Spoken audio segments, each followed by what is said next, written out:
2026-এর নির্বাচন আমরা নির্বাচন আকারে লড়তে চাইলেও বিজেপি এটাকে যুদ্ধ ঘোষণা করেছে।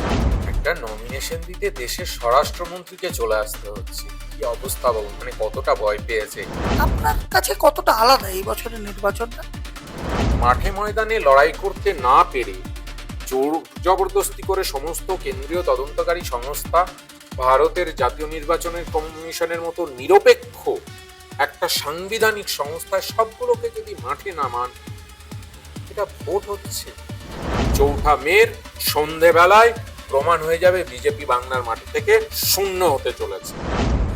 আপনি শ্রীরামপুরে প্রচার করছেন, শ্রীরামপুর বিধানসভার বিভিন্ন জায়গায় ঘুরেছেন।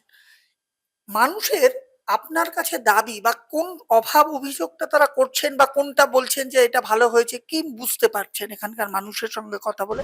ওনারা ওই যে শুধু নবান্নটা দখল করলে বাংলা দখল হয় না, বাংলা দখল করতে গেলে বাংলার মানুষের হৃদয় দখল করতে হয়।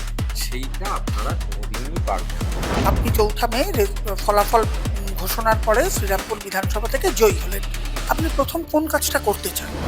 সার্বিকভাবে একটা রূপরেখা তৈরি করে এই শিল্পাঞ্চলকে আগামী দিনে একটা উন্নততর জায়গায় নিয়ে যাওয়ার প্রচেষ্টা আমার থাকবে। ভবানীপুরে হবে নন্দীগ্রাম? বাইরের মানুষ আসবেন শুধু শ্রীরামপুর দেখতে যাওয়া বলে। ইনফোপালস বেঙ্গলে আপনাদের স্বাগত। মুখোমুখি সোজা কথায় আজকে আমাদের অতিথি শ্রীরামপুর বিধানসভা কেন্দ্রের তৃণমূল কংগ্রেস প্রার্থী তন্ময় ঘোষ। তন্ময় বাবু, আপনাকে স্বাগত জানাই আমাদের চ্যানেলে। প্রথম যেটা প্রশ্ন, সেটা হচ্ছে আপনি সরাসরি এবছর প্রথম ভোটের ময়দানে মানুষের সঙ্গে ইন্টারাকশন, তাদের কাছে যাওয়া, তাদের চাওয়া পাওয়া কি আলাদা কোথায় লাগে? আপনি মানে কর্পোরেট জগৎ থেকে একেবারে রাজনীতিতে। না, আমি বিভিন্ন সংবাদ মাধ্যমে এইগুলো জিজ্ঞেস করছিল। আমি আবার আপনাদেরকেও একই কথাই বলবো যে রাজনীতিতে আমি প্রায় গত 30 বছর ধরে আছি। যখন ছাত্র ছিলাম তখন থেকে ছাত্র রাজনীতিতে আছি, তারপরে বিভিন্ন গণ আন্দোলনের সঙ্গে যুক্ত ছিলাম, কর্পোরেটে চাকরি করেছি 20 বছর। তার সঙ্গে সঙ্গে আমার রাজনীতিটা বন্ধ হয়ে যায়নি। সংসদীয় রাজনীতিতে মমতা বন্দ্যোপাধ্যায়ের হাত ধরে যোগদান করেছি 4 বছর আগে চাকরি ছেড়ে দিয়ে। তার আগে বিভিন্ন জায়গায় চাকরি করেছি, বিভিন্ন বহুজাতিক সংস্থায় উচ্চ পদে চাকরি করেছি। সারা পৃথিবীর প্রায় 45টা দেশে ঘুরেছি, থেকেছি, সেখানে কাজ করেছি। তারপরে 4 বছর আগে যখন আমাদের মাননীয় মুখ্যমন্ত্রী, আমাদের নেত্রী মমতা বন্দ্যোপাধ্যায়, তিনি আমাকে দলে যোগ দেওয়ার জন্য আহ্বান জানান, তখন আমি সংসদীয় রাজনীতিতে যোগ দিই। নির্বাচনে লড়াও প্রথম নয়। আমি এই গত 4 বছরে দলের পক্ষ থেকে বিভিন্ন জেলার সাংগঠনিক দায়িত্ব সামলেছি, নির্বাচনের দায়িত্ব সামলেছি। গত লোকসভা নির্বাচনেও পুরুলিয়ার অবজারভার ছিলাম আমি। পঞ্চায়েত নির্বাচনে ঝাড়গ্রাম, পূর্ব মেদিনীপুরের একটা বড় অংশ অবজারভার ছিলাম, কাজ করেছি।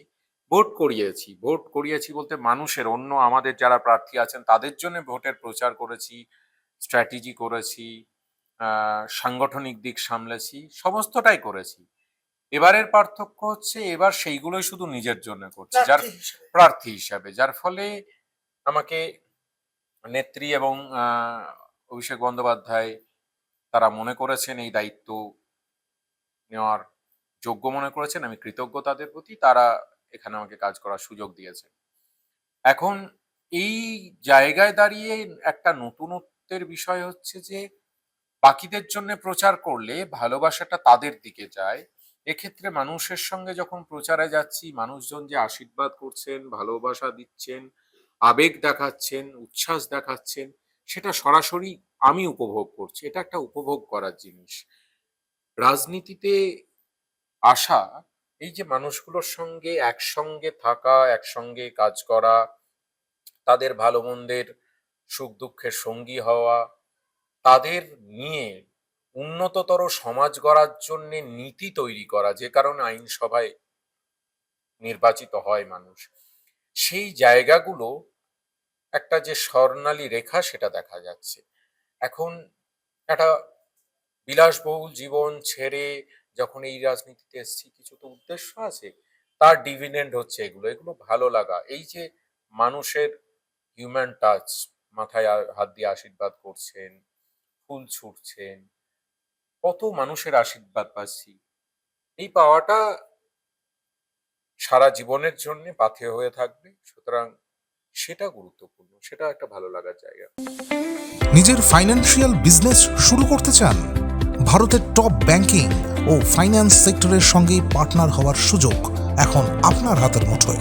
লো refundable investment, high profit, wide product range, সাথে full end to end support. সময় কিন্তু সীমিত। এখনই যোগাযোগ করুন 7003571225 লিমিটেড অফার, আজই অ্যাপ্লাই করুন। Start your own financial business today. আপনি বললেন আপনি বিভিন্ন জেলার ভোট সামলেছেন, অবজারভার ছিলেন। এই যে নির্বাচন 2026-এর বিধানসভা নির্বাচন আপনার কাছে কতটা আলাদা? শুধু প্রার্থী হিসেবে নয়, একজন মানুষ হিসেবে রাজনীতি আপনি বিভিন্ন জায়গায় আপনি তৃণমূলের হয়ে সওয়াল করেন, আপনি পরিচিত মুখ। আপনার কাছে কতটা আলাদা এই বছরের নির্বাচনটা? এবারের নির্বাচন সম্পূর্ণ আলাদা।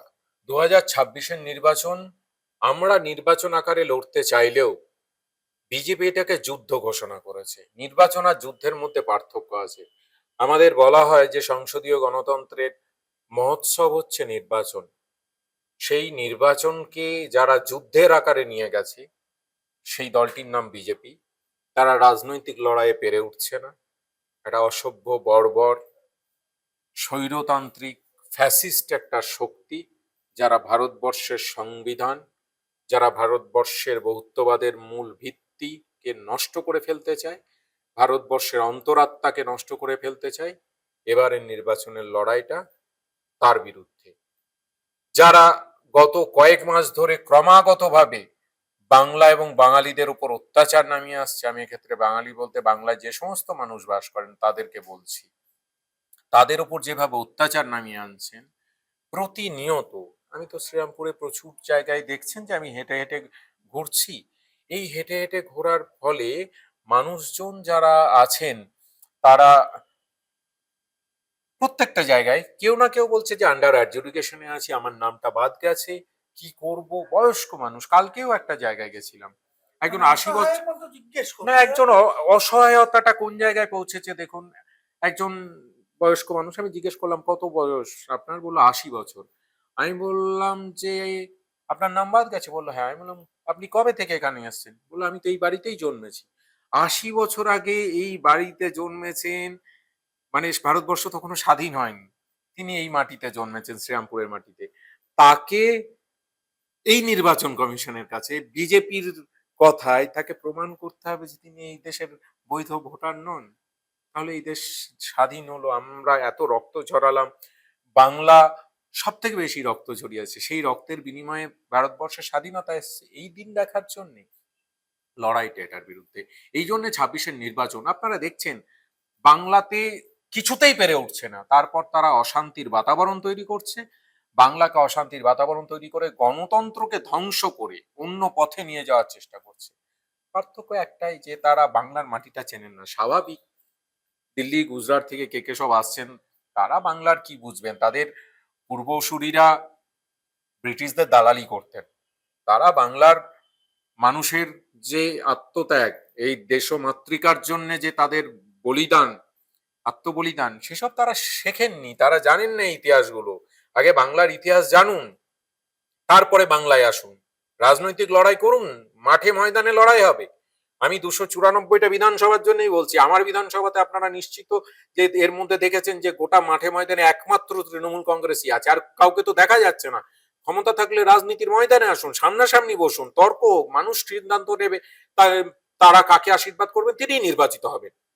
কিন্তু আপনারা মাঠে ময়দানে লড়াই করতে না পেরে জোর জবরদস্তি করে সমস্ত কেন্দ্রীয় তদন্তকারী সংস্থা, ভারতের জাতীয় নির্বাচনের কমিশনের মতো নিরপেক্ষ একটা সাংবিধানিক সংস্থায় সবগুলোকে যদি মাঠে নামান, এটা ভোট হচ্ছে, তবুও হারবেন। আমি চ্যালেঞ্জ দিচ্ছি, এই বাংলায় 4 মে আপনারা বুঝে যাবেন বাংলার মাটি শক্ত ঘাটি, কতটা শক্ত এই বাংলার মাটি এবং কতটা রাজনৈতিকভাবে সচেতনশীল। লড়াই যা চলছে, আপনাদের দম থাকলে 4 মে অবধি দাঁড়িয়ে অপেক্ষা করুন। 4 মের সন্ধেবেলায় প্রমাণ হয়ে যাবে বিজেপি বাংলার মাটি থেকে শূন্য হতে চলেছে। নিজের ফাইন্যান্সিয়াল বিজনেস শুরু করতে চান? ভারতের টপ ব্যাংকিং ও ফাইন্যান্স সেক্টরের সঙ্গে পার্টনার হওয়ার সুযোগ এখন আপনার হাতের মুঠোয়। Low refundable investment, high profit, wide product range, সাথে full end to end support. সময় কিন্তু সীমিত। এখনই যোগাযোগ করুন 7003571225 লিমিটেড অফার আজই অ্যাপ্লাই করুন। Start your own financial business today. ভবানীপুরে নমিনেশন জমা দেওয়ার সময় মমতা ব্যানার্জির বাড়ির সামনে দিয়ে যাচ্ছিল, সেখানে অমিত শাহ ছিলেন এবং অমিত শাহ বলেছেন যে এই ভবানীপুর থেকেই বাংলার বদলের লড়াই এবং নবান্ন দখলের লড়াই শুরু হবে, আপনারা ভবানীপুরে শুভেন্দু অধিকারীকে জেতান। একটা নমিনেশন দিতে দেশের স্বরাষ্ট্রমন্ত্রীকে চলে আসতে হচ্ছে, কি অবস্থা বলুন, মানে কতটা ভয় পেয়েছে যে পশ্চিমবাংলায় একটা রাজ্যের বিধানসভা নির্বাচন, সেটার নমিনেশন ফাইল হচ্ছে, সে একজন প্রার্থী, তিনি তো হারবেন, ওটা ছেড়ে দিন, ওটা নিয়ে কোনো মানে তর্কর জায়গাই নেই, বিতর্কের অবকাশ ভবানীপুরে নেই। হবে নন্দীগ্রামে। হ্যাঁ হ্যাঁ, নিশ্চিত পাবে। নন্দীগ্রাম হেরে গেছেন, আর ভবানীপুরে হচ্ছে এখন খোঁচা দেওয়ার চেষ্টা করছেন। মার্জিনটা দেখবেন ভবানীপুরে এবার মমতা বন্দ্যোপাধ্যায় কত মার্জিনে যেতেন, শুধু অপেক্ষা করুন।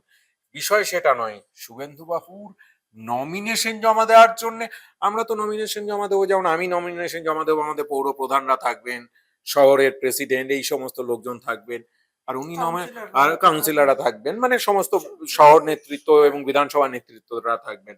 আর উনি নমিনেশন দিচ্ছেন কাকে এনে? দেশের স্বরাষ্ট্রমন্ত্রীকে। মানে হাস্যকর করে তুলেছেন। মাথায় রাখবেন, ওনারা ওই যে শুধু নবান্নটা দখল করলে বাংলা দখল হয় না, বাংলা দখল করতে গেলে বাংলার মানুষের হৃদয় দখল করতে হয়, সেইটা আপনারা কোনোদিনই পারবেন না। আপনি শ্রীরামপুরে প্রচার করছেন, শ্রীরামপুর বিধানসভার বিভিন্ন জায়গায় ঘুরেছেন। মানুষের আপনার কাছে দাবি বা কোন অভাব অভিযোগটা তারা করছেন বা কোনটা বলছেন যে এটা ভালো হয়েছে, কি বুঝতে পারছেন এখানকার মানুষের সঙ্গে কথা বলে? এসআইআর এর সমস্যাটা তো আছে, সেটা ছাড়া মানুষের যে আবেগ উচ্ছ্বাস দেখছি, তাদের যে বিরাট কিছু সমস্যা আছে সেটা মনে হচ্ছে না। তবে ছোট ছোট কিছু সমস্যা তো আছেই, এবং সেটা থাকাটাই স্বাভাবিক, না থাকাটা অস্বাভাবিক। একটা সিস্টেম চললে সেই সিস্টেম কখনো 100% একিউরেট একটা সিস্টেম হতে পারে না, তাহলে সেই সিস্টেমের কোথাও একটা গন্ডগোল আছে। ওটা মোদিজি বলেন যে সবকিছু হয়ে গেছে, ওরকমটা নয়। একটা সিস্টেম পরিকাঠামোগত দিক থেকে খুব ছোট ছোট, কোথাও হয়তো বললেন যে এখানে ড্রেনের ড্রেনেজ নিকাশি সংস্থাটা একটু সমস্যা আছে, সঙ্গে সঙ্গে আমাদের যিনি পৌরসভার সংশ্লিষ্ট জনপ্রতিনিধি আছেন তাকে বলা হচ্ছে, তিনি ব্যবস্থা নিচ্ছেন। কোথাও হয়তো রাস্তায় লাইট আছে কিন্তু লাইটটা কেটে গেছে দুদিন আগে, সেটা দুদিন লাগানো হয়নি, সেটা বলছেন। এরকম খুবই ছোট ছোট বিষয়। তবে তারা, আমার মনে হয় আপনারা এগুলো বলবেন, আপনারা তাদেরকে জিজ্ঞাসা করে আমাকে ফিডব্যাক দেবেন, আমাকে জানাবেন। আমার মনে হচ্ছে যে তারা বোধহয় আহ, আমাকে খুব সাদরে বরণ করছেন বলে আমার মনে হচ্ছে। মানুষের যে আবেগ উচ্ছ্বাস দেখছি, তাতে শ্রীরামপুর বিধানসভার মানুষজনের প্রতি আমি কৃতজ্ঞ। তারা কিন্তু যথেষ্ট আমার প্রতি ভালোবাসা দেখাচ্ছেন, বাকিটা সময় বলবে।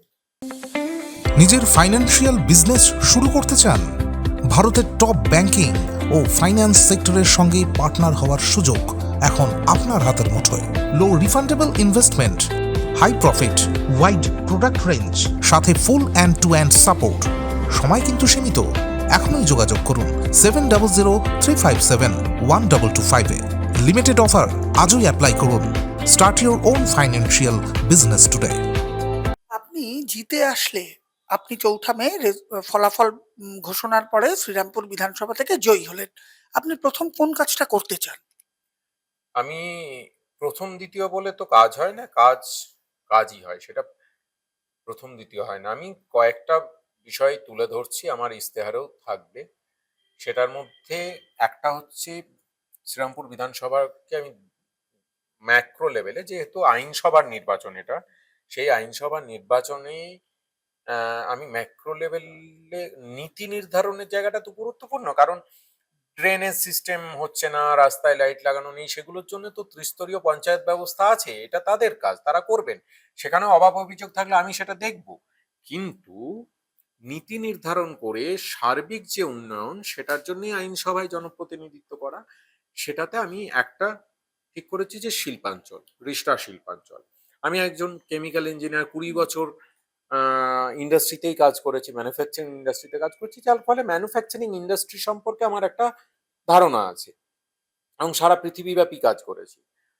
সেই অভিজ্ঞতাকে কাজে লাগিয়ে একটা সুনির্দিষ্ট নীতি তৈরি করে আমি বিধানসভায় পেশ করব, আমাদের মাননীয় মুখ্যমন্ত্রী মমতা বন্দ্যোপাধ্যায়ের কাছে পেশ করব এবং দরকার পড়লে কেন্দ্রীয় সরকারের কাছেও সাংসদদের মাধ্যমে পাঠানো হবে। এখানকার সাংসদ কল্যাণদা আছেন, নাহলে আমাদের আমাদের দলের সংসদীয় দলনেতা লোকসভার অভিষেক বন্দ্যোপাধ্যায় আছেন, তার কাছে নিয়ে যাব। তারা দরকার হলে কেন্দ্রীয় সরকারের সঙ্গে কথা বলবেন। সার্বিকভাবে একটা রূপরেখা তৈরি করে এই শিল্পাঞ্চলকে আগামী দিনে একটা উন্নততর জায়গায় নিয়ে যাওয়ার প্রচেষ্টা আমার থাকবে। তাহলে একটা কর্মসংস্থানের দিক থেকে ব্যাপক উন্নয়ন হবে। আর একটা হচ্ছে, শ্রীরামপুরের শহর হচ্ছে ঐতিহ্যশালী ঐতিহাসিক একটা শহর। সেই শহরটাকে পর্যটন হাব, পর্যটন কেন্দ্র হিসাবে করে তোলা, যাতে বাইরের রাজ্যের মানুষরা পশ্চিমবাংলায় আসবেন, বলবেন শ্রীরামপুর দেখতে যাব। আমি এটা সব জায়গায় বলছি, তারা বলছে দার্জিলিং দেখতে যাব, আমরা দীঘা দেখতে যাব, পুরুলিয়া দেখতে যাব, বাইরের মানুষ আসবেন শুধু শ্রীরামপুর দেখতে যাবো বলে। এই ব্র্যান্ডিংটা তৈরি করতে হবে। আজকেও গেছিলাম, আজকে 3 নম্বর ওয়ার্ডে প্রতিদিনই কোথাও না কোথাও যাচ্ছি, এত সুন্দর গঙ্গার তীরবর্তী একটা শহর। আজকে 3 নম্বর ওয়ার্ডে একটা গোস্বামী পরিবারের দুর্গাপুজো হয়, সেই দুর্গাপুজোটা 421 বছর ধরে হচ্ছে। ঐতিহাসিক ব্যাপার, কেন মানুষ জানবে না? তার আগে একটা রাজবাড়ি গেলাম, সেখানেও আহ গান্ধীজি এসছিলেন, নেতাজি সুভাষ বোস এসছিলেন, বিখ্যাত বিখ্যাত মানুষরা এসছিলেন, সত্যজিৎ রায় এসছিলেন। তো সেই রাজবাড়ি কেন সেটা মানুষের দেখার জন্য ওরকম একটা জায়গায় নিয়ে যাওয়া হবে না? তবে সেই পর্যটন কেন্দ্র গড়ে তোলার মতো একটা সুনির্দিষ্ট পরিকল্পনা আছে। এখানে স্বাস্থ্য ব্যবস্থাকে টার্সিয়ারি হেলথ কেয়ার সিস্টেমে কনভার্ট করার চেষ্টা করব। এটা বড় বিষয়, এটা একার দ্বারা সম্ভব নয়, কিন্তু তবুও টার্সিয়ারি হেলথ কেয়ার সিস্টেম হচ্ছে মোস্ট মডার্ন একটা হেলথ কেয়ার সিস্টেম, যেখানে একদম গ্রামীণ স্তর থেকে মাল্টি স্পেশালিটি হসপিটাল অব্দি পরপর পরপর চেইন ওয়াইজ থাকে। এই টার্সিয়ারি হেলথ কেয়ার সিস্টেম সমস্ত উন্নত দেশগুলোই আছে। আমি সুইজারল্যান্ডে দেখেছি, জার্মানিতে দেখেছি। সেইটা করার প্রচেষ্টা থাকবে। আর বাকি যেগুলো পরিকাঠামোগত কাজ, সেগুলো তো করতেই হবে, সেটা তো না করার অবকাশই নেই। জনপ্রতিনিধি হিসাবে সেগুলো তো থাকবেই। বিভিন্ন খালের নিকাশ করতে হবে, যেমন চারালের খাল বলে একটা খাল আছে, ওটা উঁচু হয়ে গেছে বলে বাকি জায়গাটা জলগুলো ওভারফ্লো করছে, সেই জায়গাগুলোকে যাতে করা যায়। এই ধরনের এই কাজগুলোকে আমি খুব বড় বলে মনে করছি না, এগুলো ছোট ছোট কাজ, সেগুলো করা হবে। এবং মানুষ 24 ঘন্টা 365 দিন আমাকে পাবেন। আমি এক ফোনে তন্ময় বলে একটা হেল্পলাইন এখনই চালু করতে চলেছি। সারা বিধানসভার মানুষ যখন ইচ্ছা 24 ঘন্টা ফোন করলে আমার সঙ্গে যোগাযোগ করতে পারবেন। নিজের ফাইন্যান্সিয়াল বিজনেস শুরু করতে চান?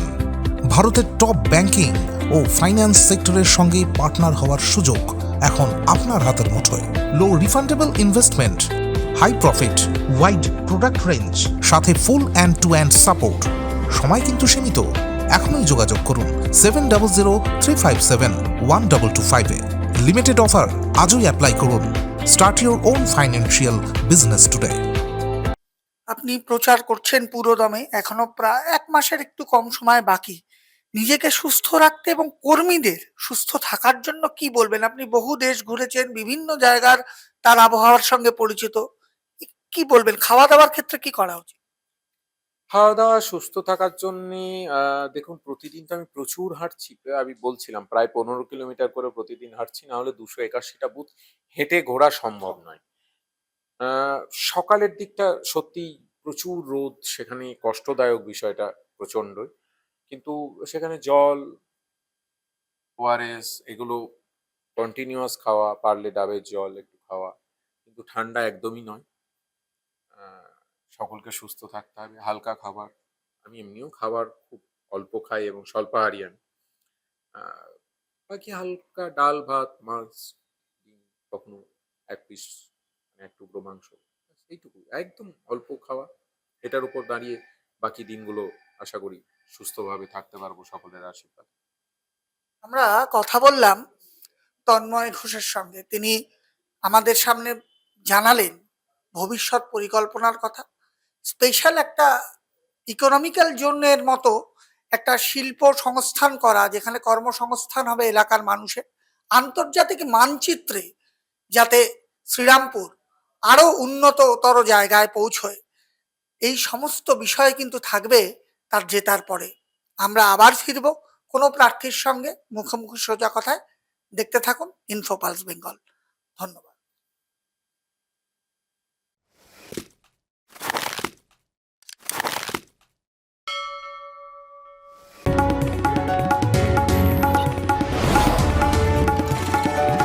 আপনারা দেখছেন ইনফো পালস বেঙ্গল, সত্যের স্পন্দন, বাংলার কণ্ঠ।